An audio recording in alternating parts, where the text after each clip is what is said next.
در ناحیه وسه بخشیده به 19مین سالگرد عید وحدت ملی چهاربینی‌های ایدانه از قصر شاهان هولبوگ آغاز گردیدند.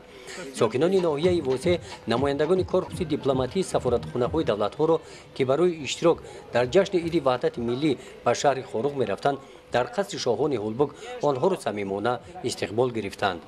در روزهای تنتنه‌های جشن عید وحدت ملی در ناحیه وسه یک چند عدد انشاءها گشوده شدند.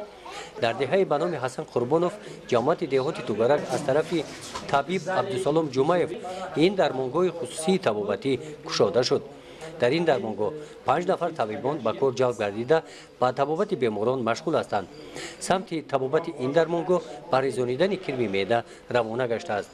درمانگاه از حجره‌های طبابتی عبارت بوده امکان دارد درماندان را بستری نموده طبابت نماید.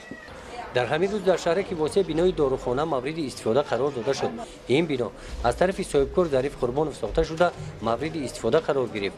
در آشیانه دوم همین بنا سیخ دوزندگی تشکیل شده 5 نفر دختران در اینجا به فعالیت دوزندگی مشغول می شوند. در کوچه به نام رستم ممکی فی شهرک وسه باشد بنای دو آشیانه مرکز سودا به استفاده داده شد. در این مرکز مالهای نیاز مردم پیشکش ساکنان ناحیه گردانیده می شوند.